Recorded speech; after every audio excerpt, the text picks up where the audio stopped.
Hello, my friends. Hello, my life warriors, wherever you are in the world. Welcome to the Day In, Day Out podcast.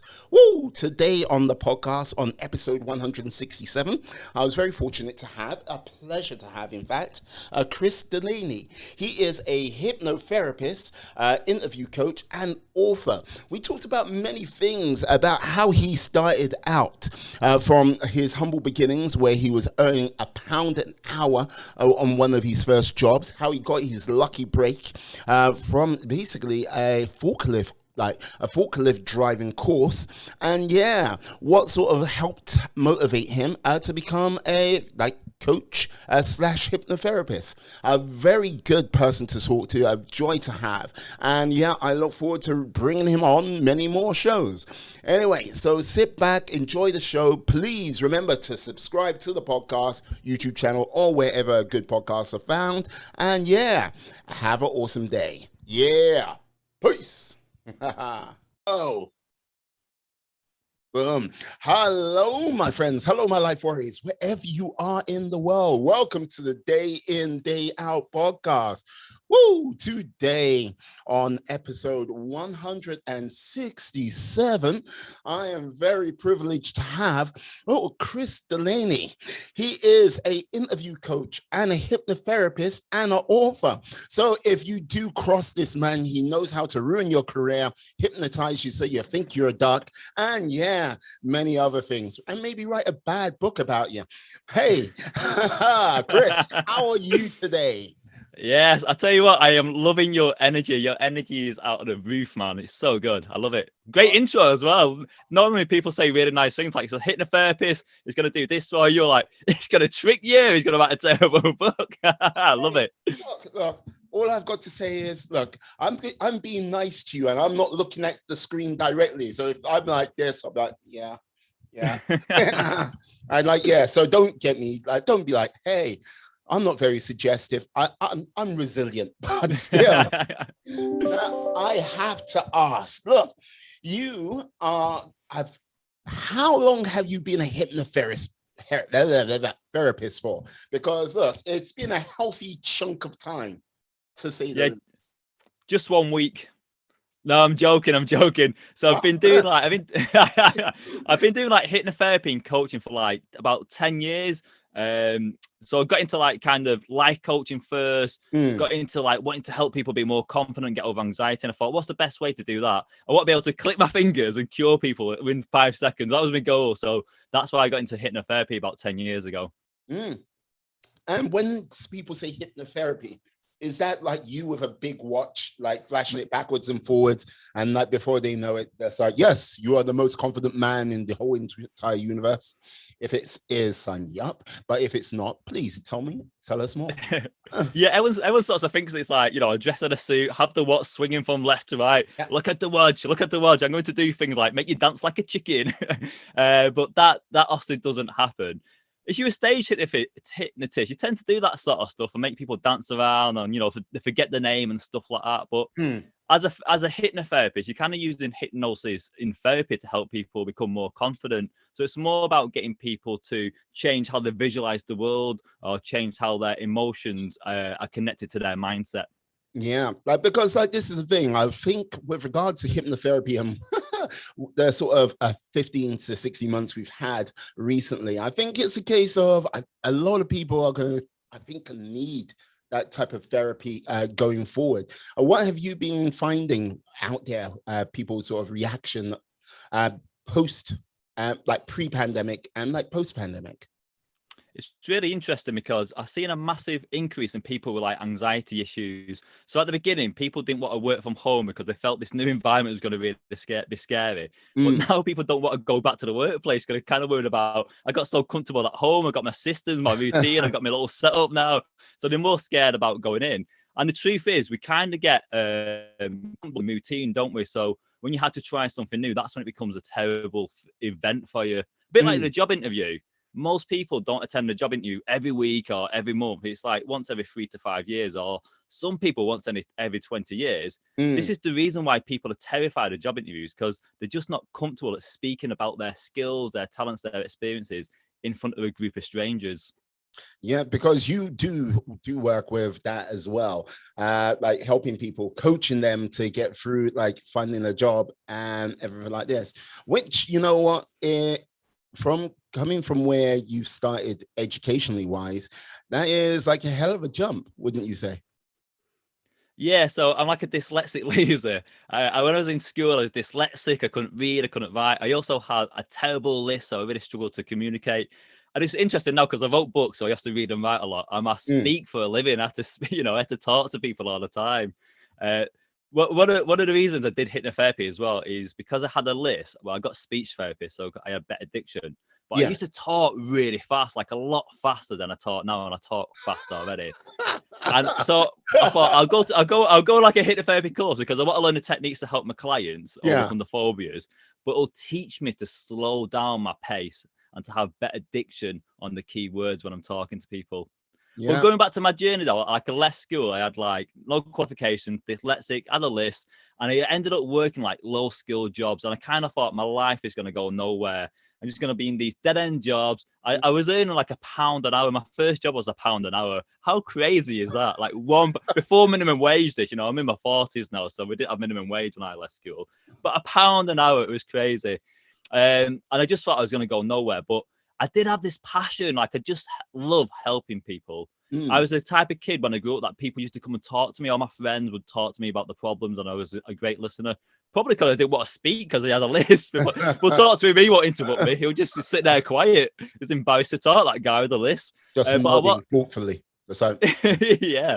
mm, Yeah, so he had this like limiting belief that I was never going to be successful. yeah. So I thought I'll just volunteer though. I used to take disabled adults rock climbing and hiking. I used to volunteer with youth groups and scout groups, and I just got really passionate about helping people. And I kind of learned some like skills and techniques from kind of doing it in this volunteering sector. Yeah. But I still thought no qualifications. I'm going to really struggle. So this would just be like a part-time voluntary fun thing on the side. Mm, But I got really passionate about it. So I started reading a bit more, started learning how to read and did some literacy courses. I was getting speech therapy when I was in school, so I was overcoming that issue as well. But I got this massive lucky break. I was on a forklift truck course in the warehouse where I worked. And I was doing this course, and I'm a kinesthetic learner. I learned by doing, so I was great at this course. yeah. Jumped on the truck, driving down the chicane, lifting up the pallets. I was the god of driving that forklift truck. I was the king of forklift truck driving. But some of my colleagues were like really nervous and really scared because it's like a big machine, a forklift truck. And they got on it and they was crashing into the chicane. They was nearly driving over the instructor. And it came to the day of the test, the morning of the test. And the guy who was teaching us said to me, Chris, you're going to pass this hands down. You're going to get your license that easy. Mm. And he turned to the other ones and went, I think you're going to fail. Like, he wasn't, this guy was not a motivational speaker. It was the opposite. So I went over to the group who looked really disheartened and I whispered this thing to him. I basically taught him a technique that I used to teach the anxious adults when they wanted to go rock climb, what they were Mm. scared, just like a dead simple visualizational thing. They got in a truck, Yeah. confident as anything, drove around a chicane, picked up the pallet, put it on the racking, passed the test.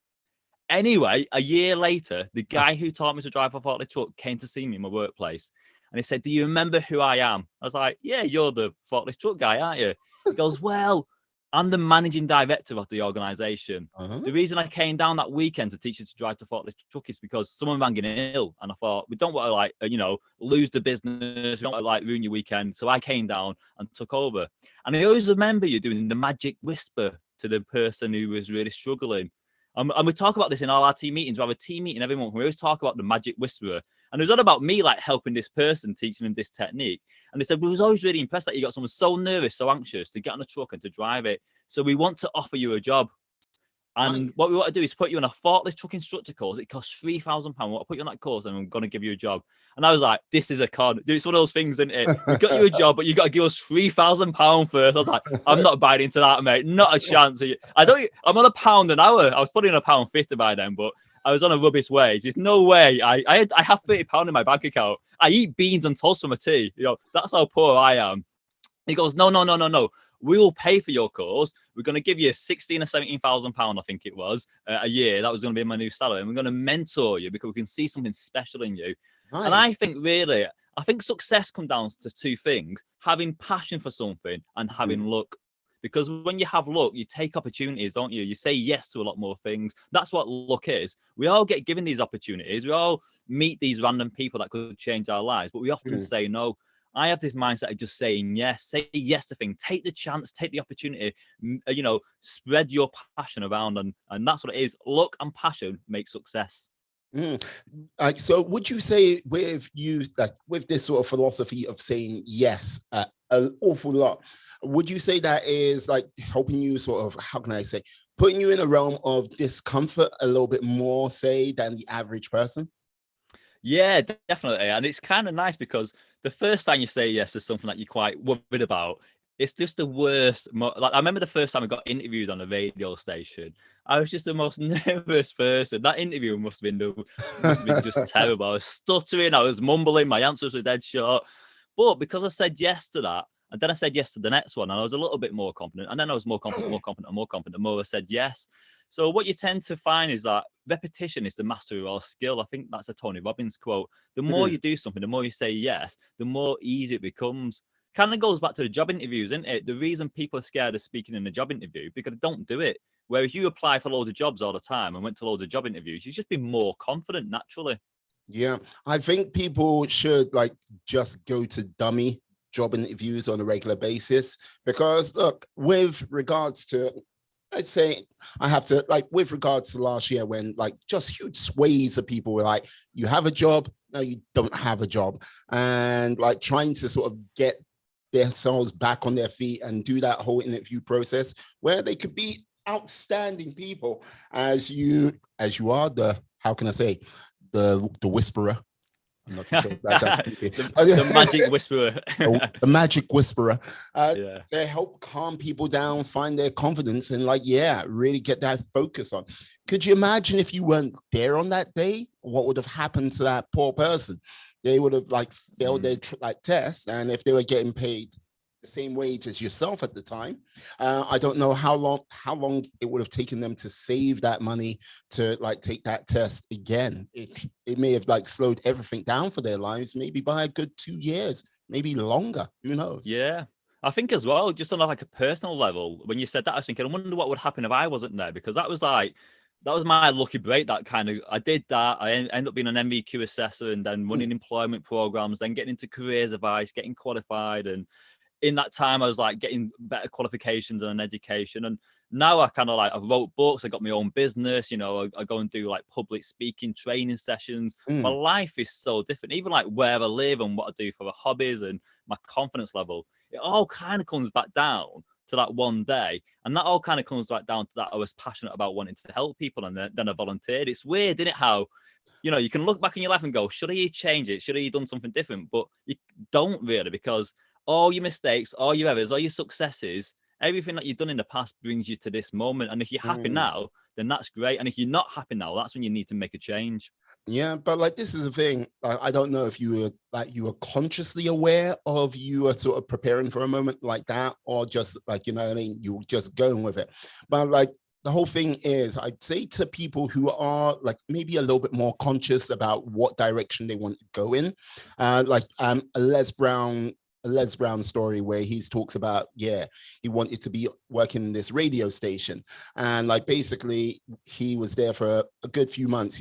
It took him a mission and a half to get into the radio station, but he was there for months upon months upon months before this one night where one of the radio presenters, let's say they got a little bit tipsy.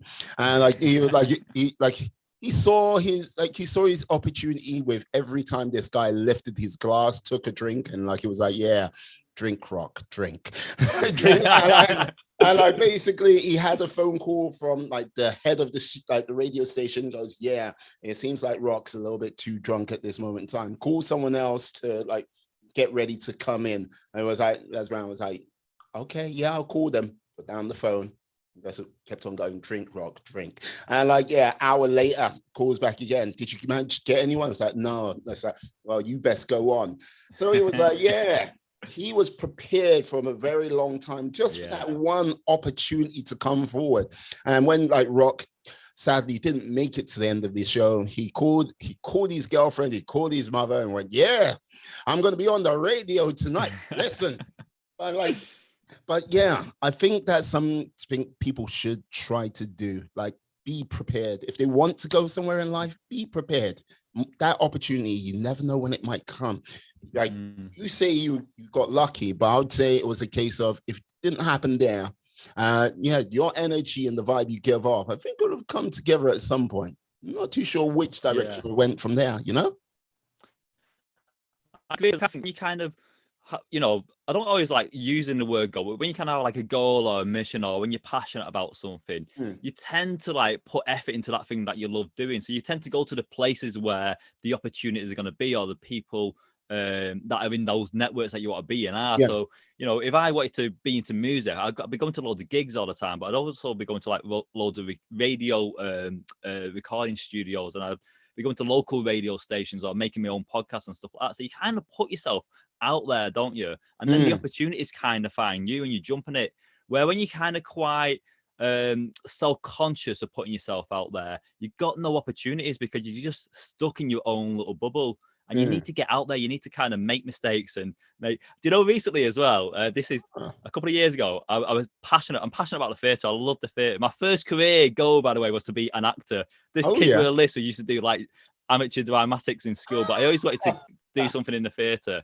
So 2 years ago, I wrote a play and directed a play for the Manchester Fringe Festival, and I got it on there.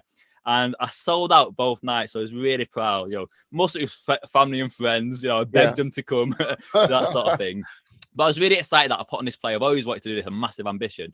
I was writing off to critics as well, saying, "Come down, see this play." And the critics said, "I'll come down, I'll watch it." And I thought, great, I wrote this play, sold out for 2 nights. The critics going to see it, they're going to write about it. Then I'll be on Edinburgh Fringe next, and I'll be doing a worldwide tour, and I'm going to make a load of money from this play. The critic came down, watched it, wrote the review. The review was the worst theatre review I've ever wrote. He said the scenery was terrible, the storyline was ridiculous, the changeovers were just, incomplete. Like the worst review I ever read.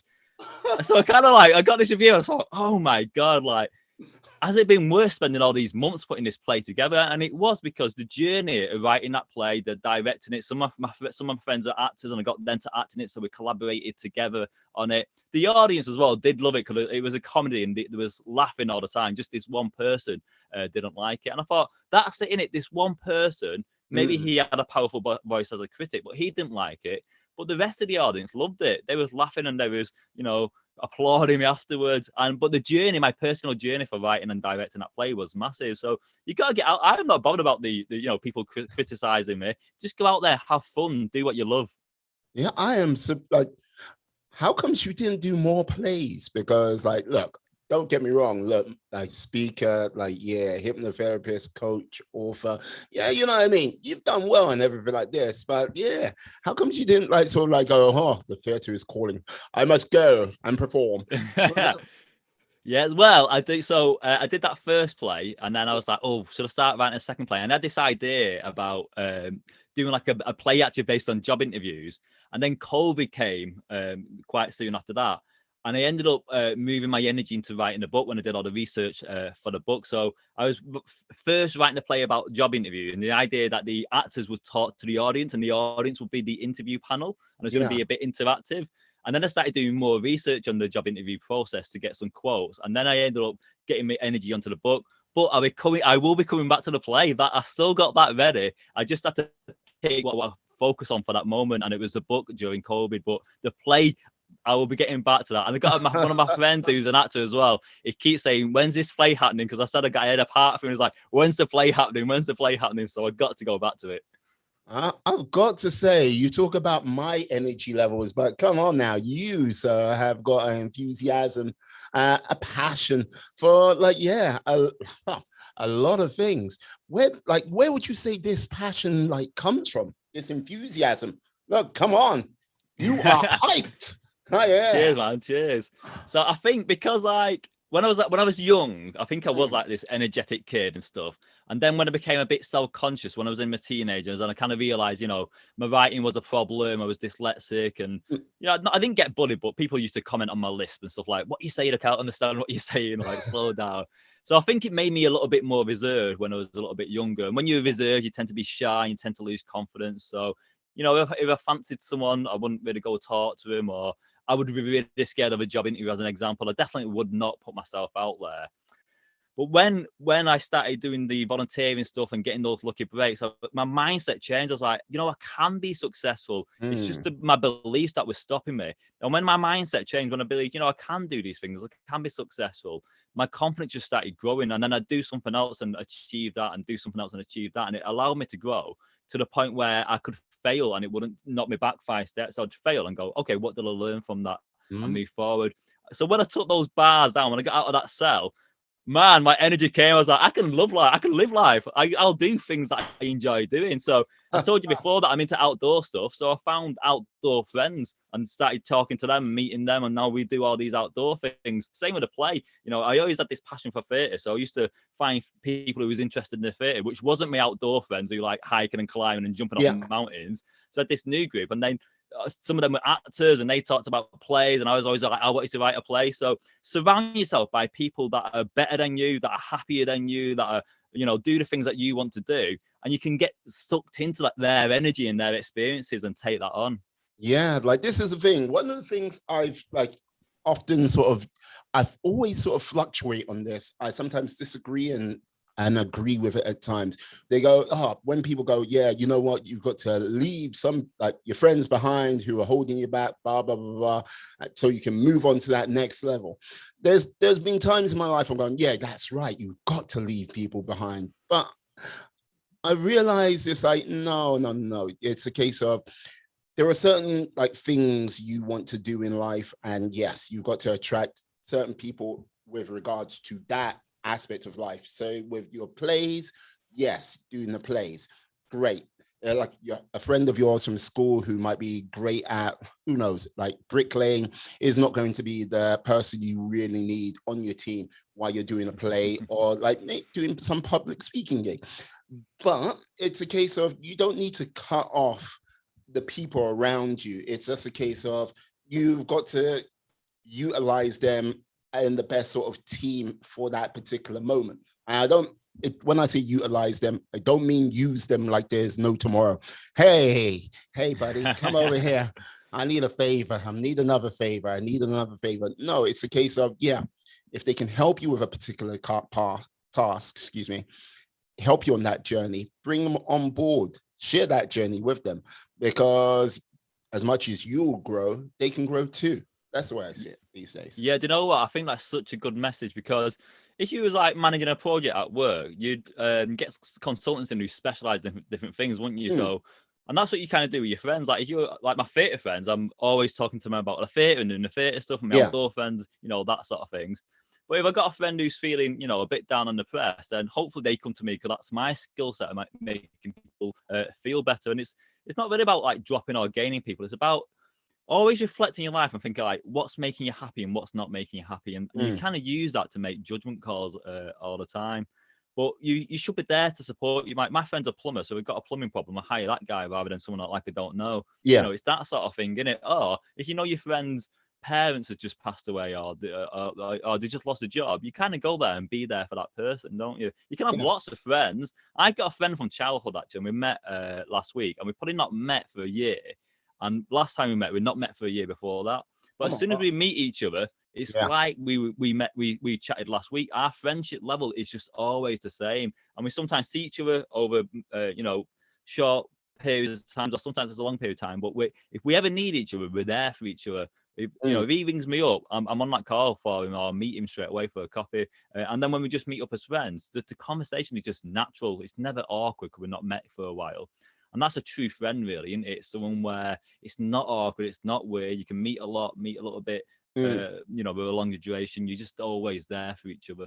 Yeah, I hear you. And like, yeah, I agree. It's like being there for people and like, you know what I mean, making that happen, and not sort of not taking, but sort of giving, like, you know what I mean, giving back as much as you can, and like making sure you help yourself in the same process by pushing yourself, but giving as much as you can on the side.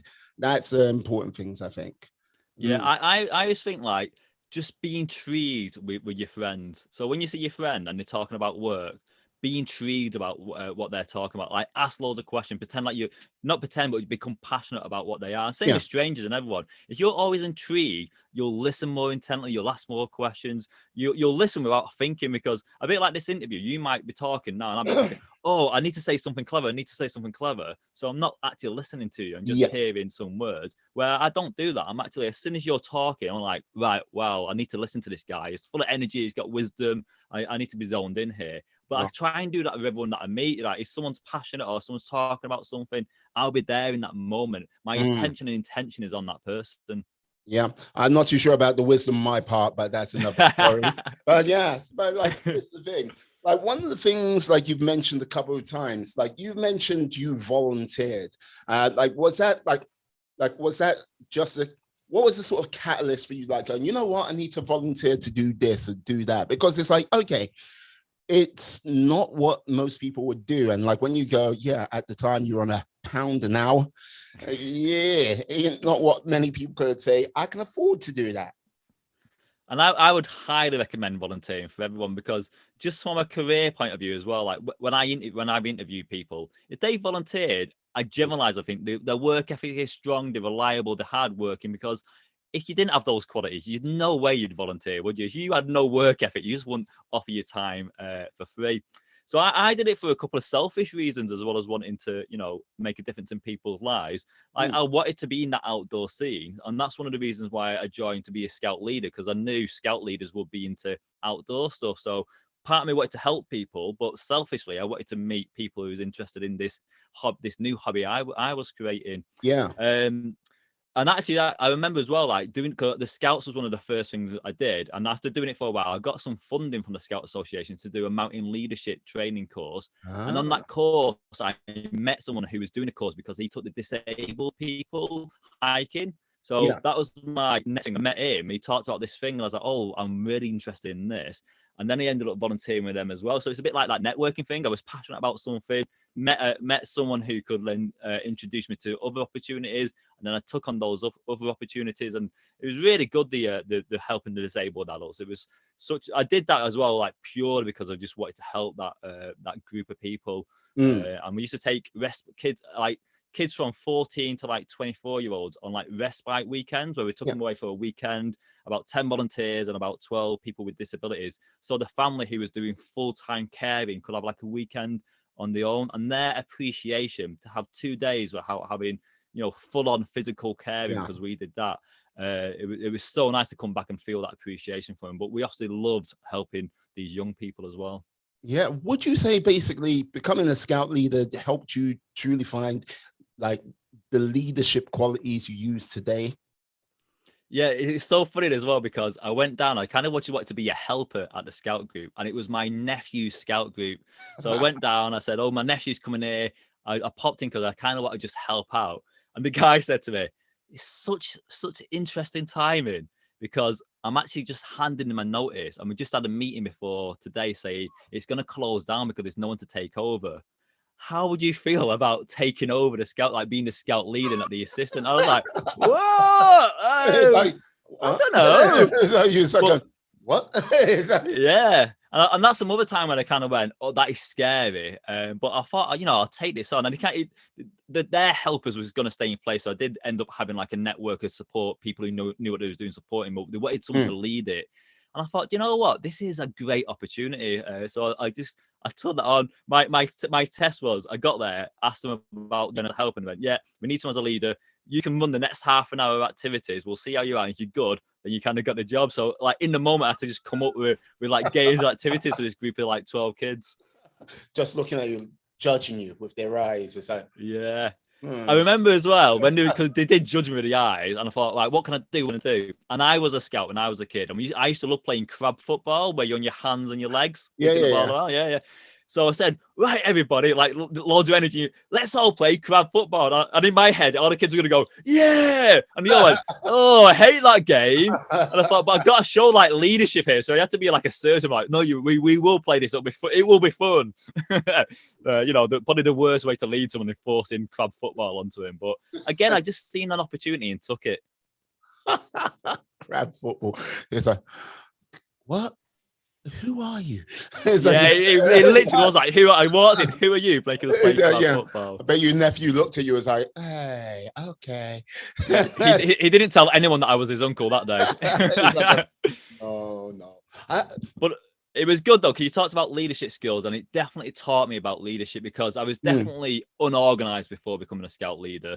I remember taking them on the first camp and thinking I can put everything into the back of my four-seater car, and then I realized the amount of tents and food and equipment that you had to take. Or some kids will be allergic to one thing, and some other kids will be allergic to the other. So you then have to plan out the menu, and then you have to think about. I'd never done a risk assessment before because I used to just work in these low-skill jobs, and it's like, right, you need all these risk assessments. Like, yeah. I know what that is. We didn't even have Google to check what a risk assessment was. I had to like run around and shout, who knows what a risk assessment is? So I kind of like jumped into the deep end. But I don't know. I do feel maybe from experience, or maybe got some natural leadership skills, but it kind of came together. And the support people, the helpers and the assistants were so good that they kind of made it work for me. But yeah, it was a fun experience, and I loved it actually. It was really good. Yeah, because like this is the thing, like, yeah, you're not what you may have liked for like, okay, qualifications when you left school. It seems like you started to skill up quite quickly, maybe ahead of many of your peers who may have got better grades than you in school. You might disagree with me and you might not, but I don't know. How do you Yeah, see that? I always felt like I remember leaving school and thinking I used to say I was stupid, so I remember leaving school and going, I'm stupid, I'm a stupid person. Mm, But the one thing I have is like work ethic. So I had my first job was when I was at school. So I used to go to like a mini market and then stack the beers and do the fruit and unload the vans and that sort of stuff. And I used to work like really long hours, and I used to be like running around, like being, using my muscle rather than my mind. So I always mm, knew I had this like strong work ethic. And I thought that'll take me through that. Maybe that will make me successful. And when I joined the scout groups as well, when I was like leading them, I didn't just do like the normal stuff, like, people would teach math reading and you play crab football or one or yeah. two other things. I'd invent games. So I sometimes go early, get 5 random objects out the storeroom and go, right, what game can I invent with this? And what learning can that game have? So I used to like constantly challenge myself because I think I had something in me. I knew I wanted to grow. I knew I wanted to become something better than I was. And that Mm. all that led me on to like wanting to learn to read and doing some literacy and numeracy courses and trying to get qualifications. But yeah, I had a work ethic, I think, a passion to do something to stand out, and I think that's the thing that held me up. Yeah, I'm loving that. I'm loving that a lot. Come on now. Like, yeah, can't, as they say, you can't keep a good man down, they say. You can't keep a good man down. Yeah. So, like, this is the thing, like, with regards to like many of the people in the world right now, I think with all what's gone on, there's a lot of people which are going to be looking at what they are doing in their lives currently. And they're most really like, okay, I need to do a big shift. I need to do a big change. And like with your sort of like experience as an interview coach, I imagine it sometimes crosses over, sometimes like as a careers advisor. If someone came up to you and, yeah, you know what, I've been like doing this job and I want to get out, but I'm not too sure which way I should go, what would you say to this person? How would you advise them? So this happens all the time. A lot of people will, I don't know, go to university, get a qualification, Mm, and then they tend to take like any job that comes along because they kind of need the money now. I've left uni, need to get the money. And then if they're quite, good in that job, they tend to be successful, get a promotion, get a pay rise. And at some point in your early 20s, you might get your first house or get married and have kids. mm, And often people go down this career path that they've not planned because it's just, jumping on those opportunities like I done, but it's taken down a career path that they're not really desired. And a lot of the clients that come to me for careers advice are in this situation where they realize that they're stuck in this job because of the salary and they want to change to something else. And if you change, you generally have to take a pay cut yeah, while you're getting qualified or experience in that new sector.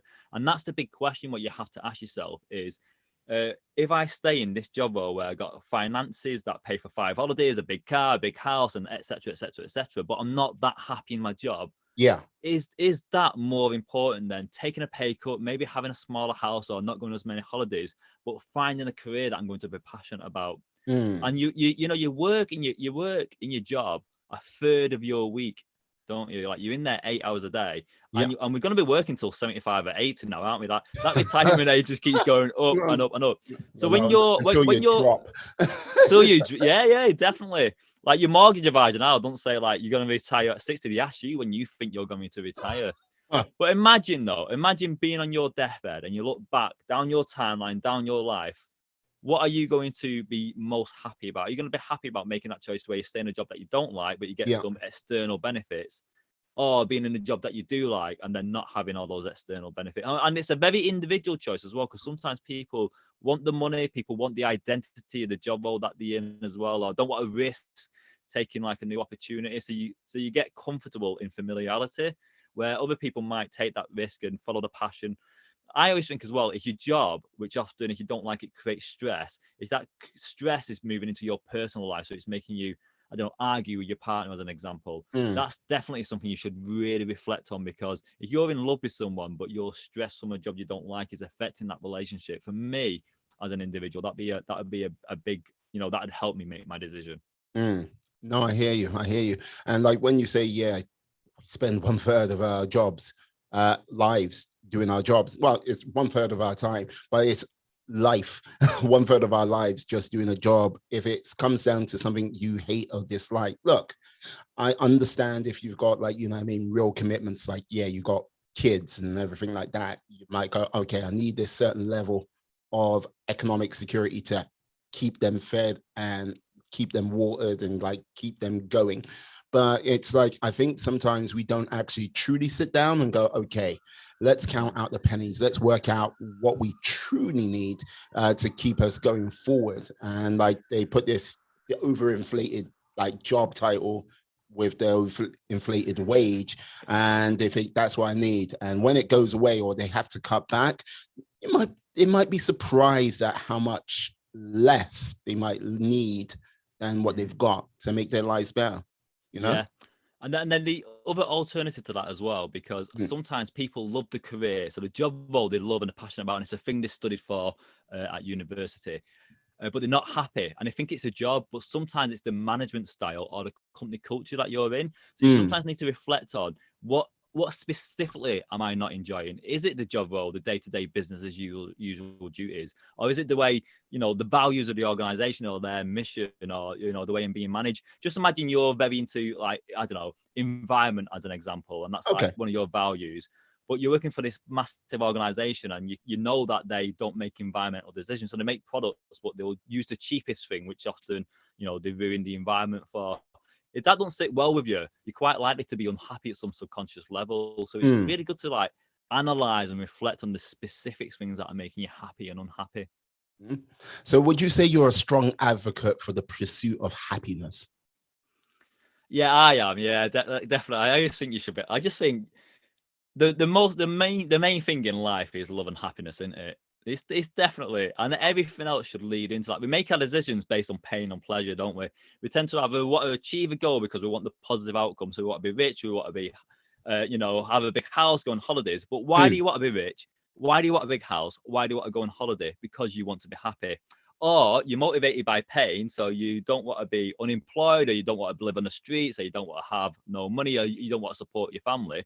But why don't you want that? Because it would make you unhappy. So we Mm. always, at some level, are looking for joy and happiness. We just want to be happy in our lives. Yeah, like this is the thing. One of the things where people like look at success and go, "Yeah, it's a big car, it's a big house, it's a big like money in the account and everything like this." Oh, if I could just get some of that, it'll be awesome.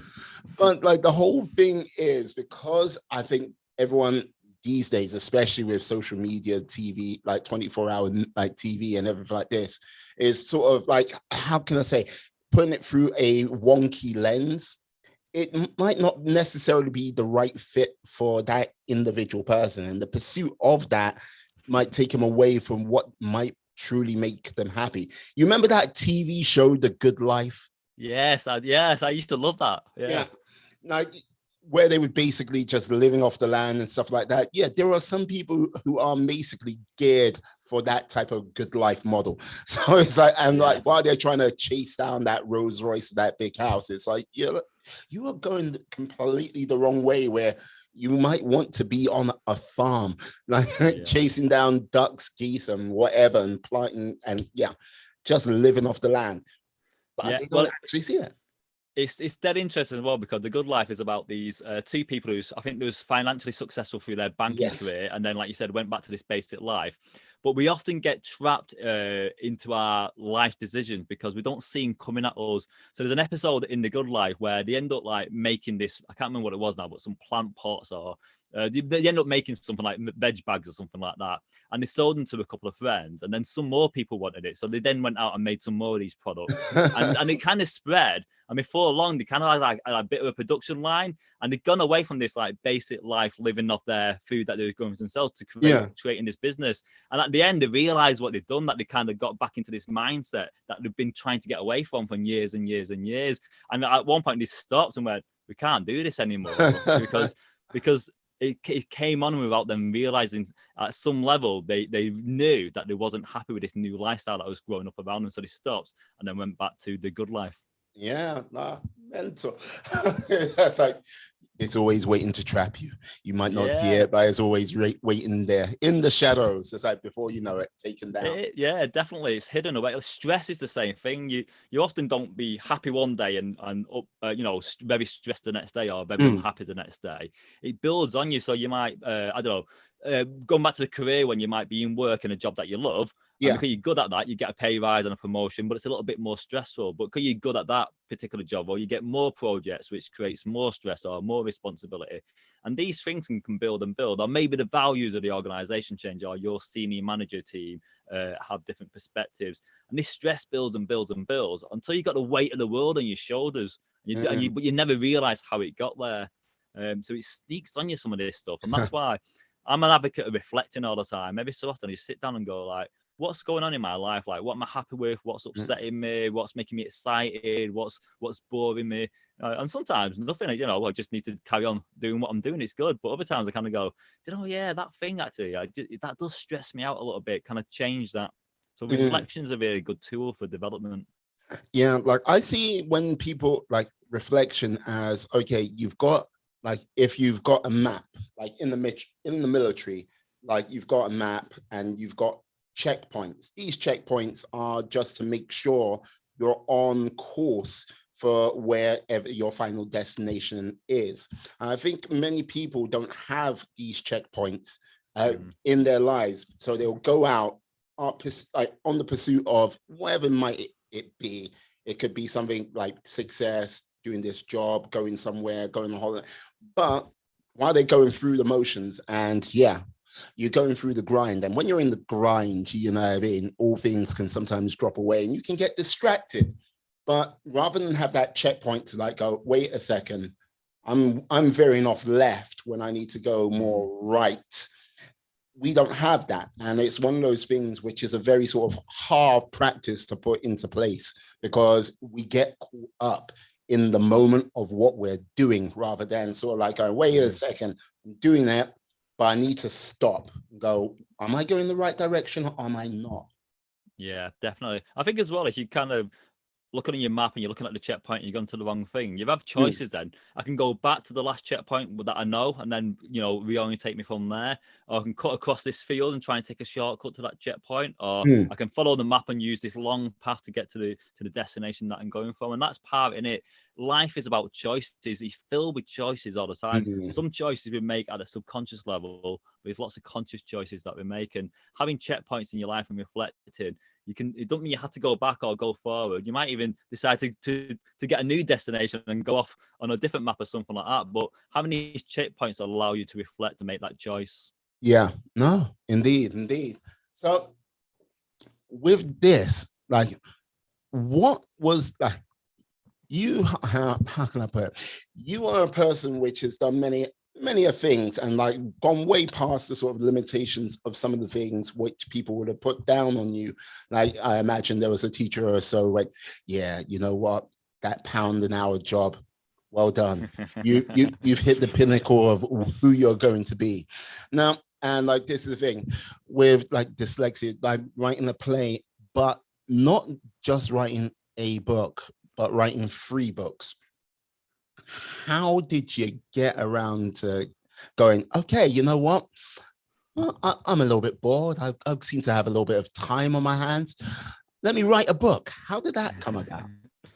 Well, the last one, or the current one that that's just gone on release, lockdown kind of like, really assisted me with that. So like I said, I was thinking about this play for the interview theory, and Mm. I do interview coaching all the time anyway, and I'm really interested in the research behind like the interview process and what works. And I started reading all this research, and what I found was common things coming through all the time. So Mm. successful people do these things and unsuccessful people do these things. And it's interesting as well because a lot of the research for job interviews is based from the employer's perspective about how they can recruit better people. So I Ah. had to flick the research around to make it about the applicant, how they can be perceived to be a better person, so they get offered the job. So I started just making some notes, and I was like, oh, do you know what? I could just feel something coming from this. I felt like quite special. Where with my first book, it was more of a slog. I think I wanted to write the first book more than I was passionate about writing one. Where this last one, it was like a passion that grown out of this research. And the lockdown was a terrible thing, and COVID's been absolutely horrible. Mm. But it did feel, I weren't going out hiking or climbing as much, which I spend a lot of time in the outdoors. I was kind of stuck in, so it just gave me like a window of opportunity. And again, it was kind of like I keep talking about this passion on luck, but I had the passion because I was doing the research, and COVID was horrible, but it was kind of like a lucky break because I was able to write a book in a very short period of time. Mm. So I think the first one came. It probably had something to do with being dyslexic and wanting to prove, like you said, the teacher's wrong and prove myself wrong. And everyone wants to write a book, don't they? As a coach, everyone's like, "Oh, what to write a book?" And I'm like, "Just write one, and no one ever does. And I thought, I'm gonna just write one then. The second book, which is all about mindset as well. I'm really into like metaphors and stories, so I was like really into like how I Mm. can influence someone through a book, and I kind of wanted to help millions of people. I don't that book hardly sold any though, so it didn't help millions of people at all. And then this one came from like another passion. So yeah, you know what? Everyone wants to write a book, and everyone listening to this show will try and write a book at some point because everyone does this. I don't know why we always want to write a book. But you'll stop after page 3. So just carry on writing. Don't stop writing. That's what helps you write a book. Just keep writing. Yeah. So like this is the thing. 3 books, and like I don't think you're gonna slow down anytime soon. Is there a like, are you gonna be like, yeah, this is book 80 and now I'm done? Or is it just a case of like, yeah, like if you could live forever, it'll be a case of when the sun like engulfs the like earth, that's when you'll stop.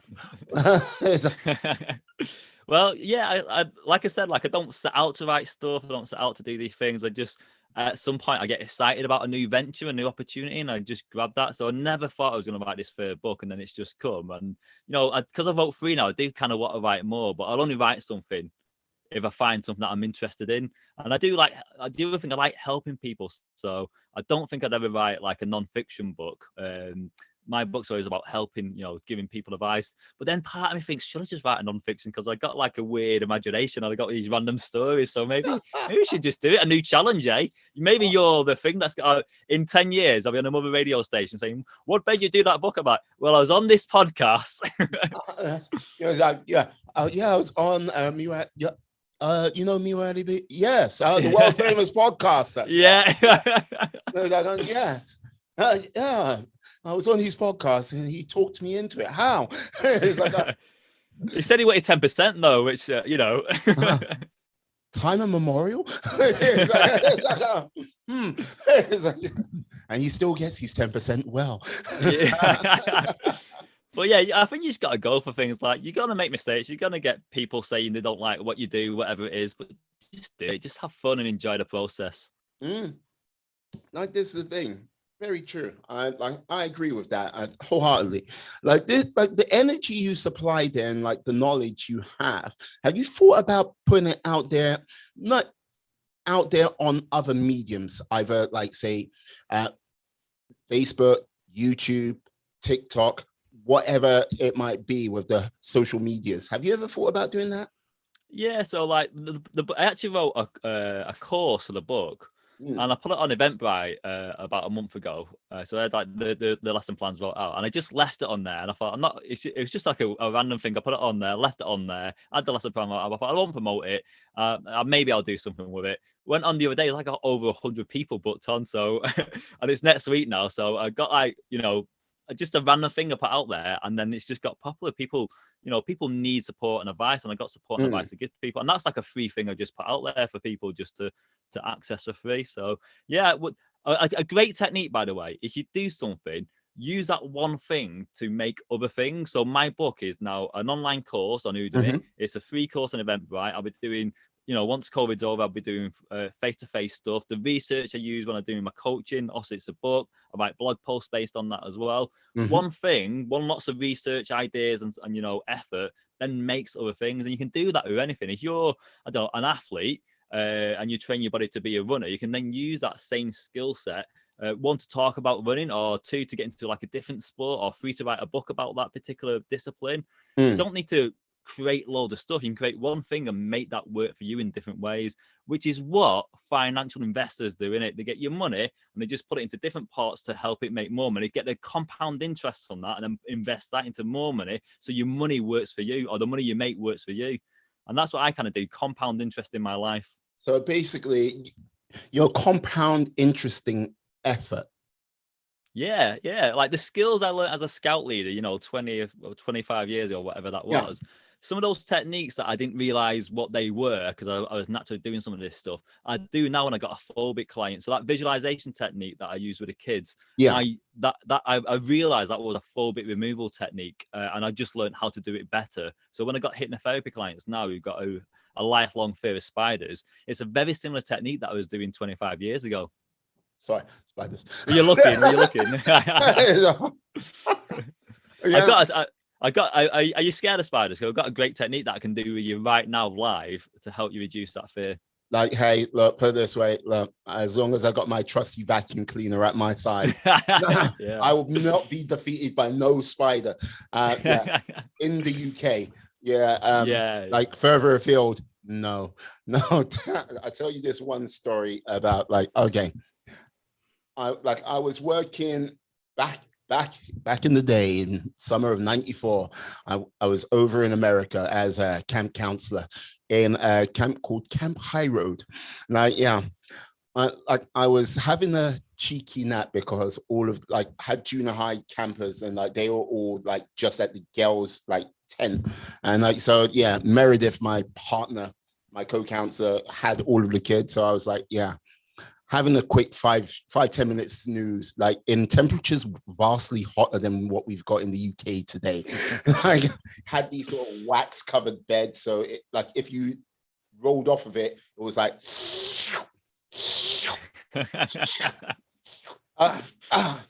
I heard screaming and shouting, which woke me from my slumber. And I'm running across, going, what the hell's going on? What the hell's going on? One of the campers was there's a spider, there's a spider. I'm going, okay, right, calm down. And look, I'm not the best with spiders.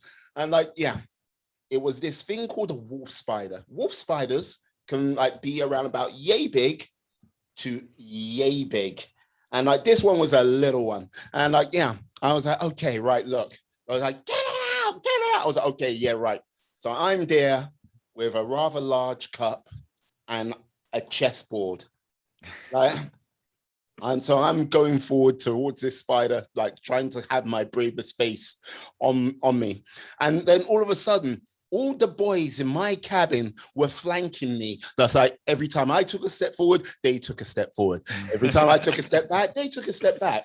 I'm getting closer to this wolf spider, and it's looking out. That's pondering life in the universe. It goes, I could see the spider thinking, why are we here? What makes us us? Who are we? And I was wait a second, someone's coming up on me. The spider turned and looked at me. I looked at it. The boys looked at me, and I was looking at the spider. The cup got closer, and then all of a sudden this spider went, I don't think so. Boom. And it was gone. I'm leaping back kids going out left, right, and center. Like screams. I was like, no. Wolf spiders, yeah, not my friend. Spiders, not my friend. And yeah, if I could put them on a spaceship and like send them into orbit, every single spider in the world, I would. Spiders are clever though. Spiders are clever. I was watching this David Attenborough program, and it's about spiders.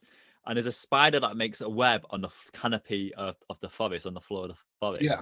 And when like a creature comes over, I don't know what it does, but it kind of pulls up the web, so it's like a net, like a trap, and then pulls it up into the air. How has that evolved to do that? Like, I think creatures and animals are so much more intelligent than we realize, because they do all this like really crazy stuff that we're only starting to understand that they're doing now. It's crazy, isn't it? No, you know what? The thing what trips me out sometimes, like, because the part of North London I'm in, we're near to this sort of like park. So we've got an extra large number of foxes population, and like these foxes, like there'll be times where you'll see a fox and like, oh, that's like see you, and that does the runaway thing, and like, yeah. But there'll be times where you'll be doing something and the fox will wander up and it'll sit there, and you're its TV show for that period of time, and they'll just sit there and watch you doing what you're doing. That's like, yeah, you are a strange hairless monkey. Has anyone told you that? That's crazy. They come and watch you. Oh yeah. You know, it's really funny though, because like you said, in England, we have foxes, which is the scariest creature. We have like spiders that aren't poisonous. So we've got nothing in England. Yeah. You can go to America and you can go out into Uganda, it can be a bear, can't you? Like in your swimming pool or something. Now that's a serious problem, isn't it? Oh yeah, no. I remember when we were doing that in camp, like we were on duty, like half the like counsellors go off. And like there was 3 of us like sitting on this like picnic table, just chatting away. Then out of nowhere, this skunk comes charging out of the trees. It was like running directly towards the table. I've never seen 3 people just like, oh no, leave. It's like, yeah, the skunk was there for about 20 minutes. Just like, yeah, I think having a nice time, have it like with the food we left behind. Just like, yeah, looking at us. I was like, come on. Take it on. I know. It's so interesting, isn't it?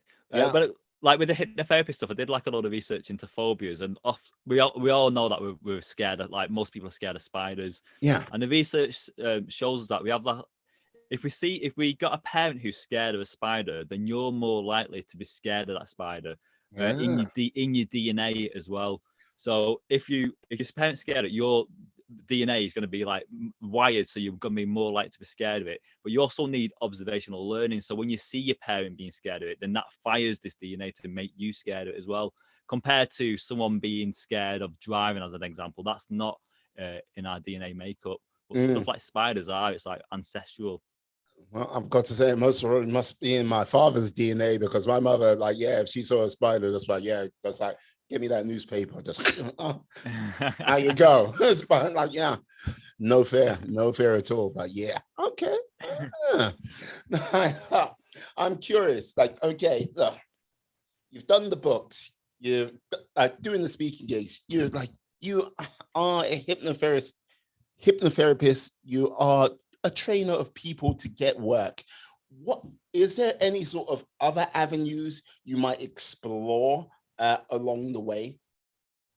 Yeah, so I always had, my goal is, especially when I'm doing stuff like the anxiety and the confidence, is to get to that point where I can meet. This is the reason I did hypnotherapy. I literally thought if I could do I don't know why I believed this, because it's so rubbish, but I thought if I could meet someone being a hypnotherapist, I could look them in the eye and go, "You're cured." I click my fingers, and then that's it. But I don't think anyone can do that. I can get rid of a phobia in one session though, so that's really good. But I'm always looking at techniques and advice and support to kind of get people to have like massive changes, but in a really short period of time. Because years ago, therapy used to take ages, didn't it? Like 10, 15, or 20 sessions.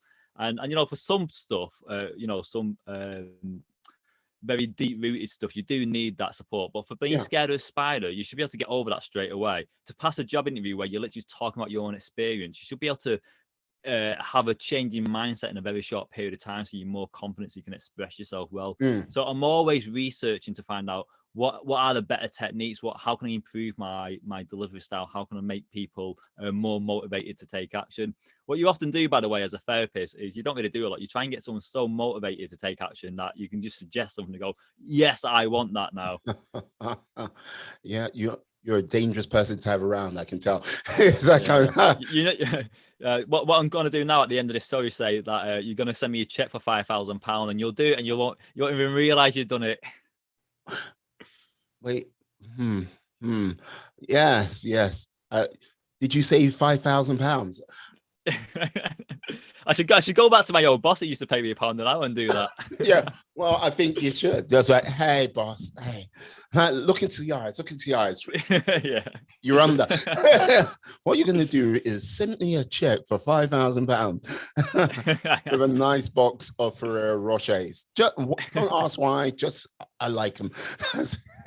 There's a great episode in. Do you remember Little Britain, the comedy show? Yeah. Yeah, so one of the characters was a hypnotherapist, and he's doing stage hypnotherapy, and all these people are coming to the room to like watch him. He goes, right, everybody, look into my eyes. They're like, look into my eyes, and fall asleep. In 2 hours' time, you're going to wake up and remember that you had a really good interactive show, and you're going to tell all your friends about this show. And then he gets his book out and just starts reading, and basically it's just hypnotizing to pretend he's done a great show. Yeah. If only work was that easy. If only it was. Now let's see. Time to ask that important question. This must really be one of the most harshest, most severe questions you'll have to face. A challenge like no other.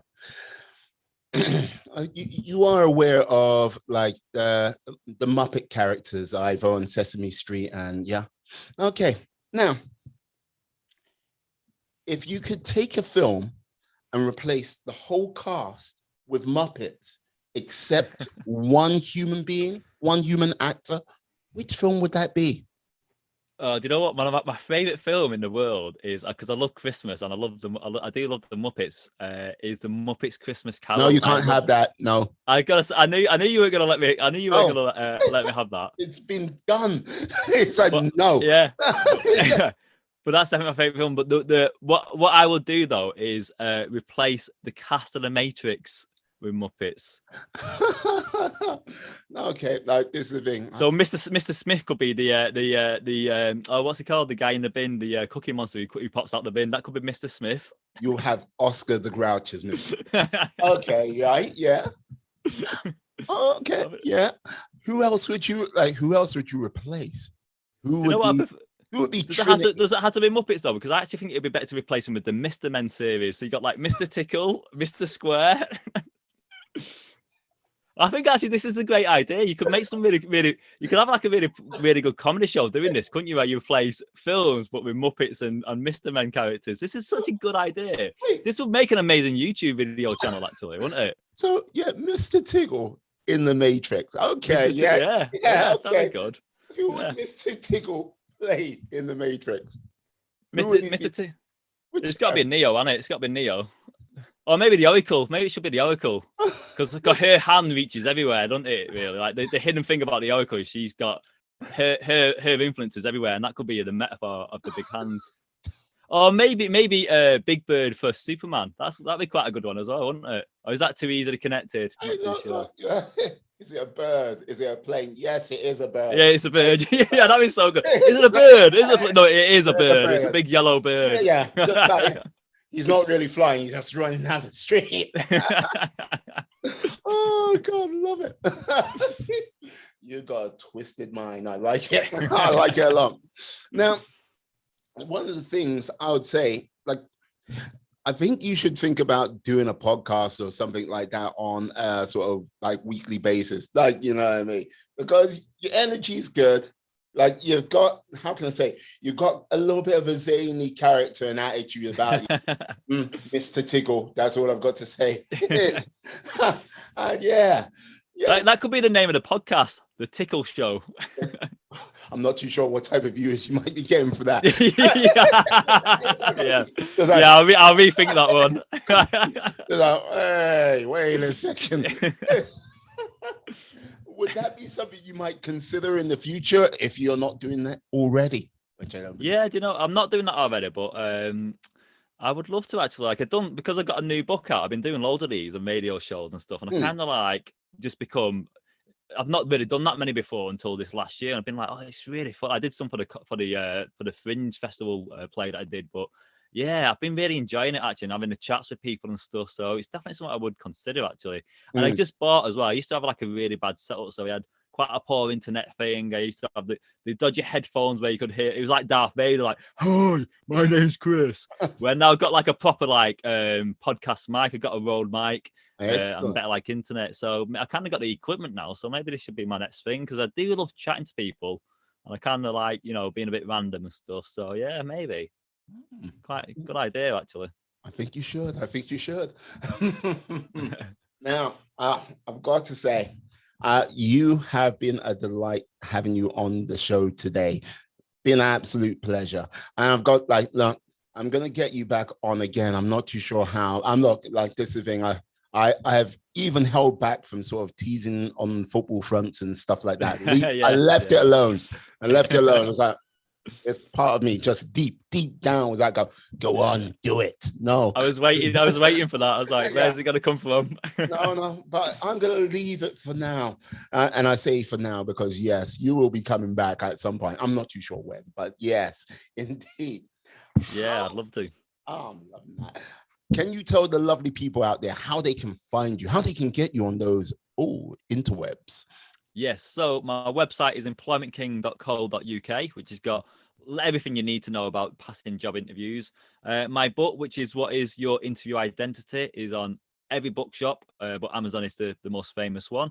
And I'm on LinkedIn mainly, on social media, it's LinkedIn. So people ask me questions on there and send me private messages, and I'm always willing to help and give advice. So if you need some support, contact me on there. Superb. Chris, got to say thank you for coming on today. You have been a superstar. Thank you very much. It's been really fun, actually. I love it. Like I said before, your energy is so good. The questions are like the Muppets one was brilliant, like really random questions. It was really fun. Really enjoyed it. Let's definitely do it again. Absolutely. Look, I'm gonna have to clip that up somehow. Just like, yes, see, I am amazing. I am godlike. I am not modest, but that's another story. maybe you've hypnotized me to say all this stuff.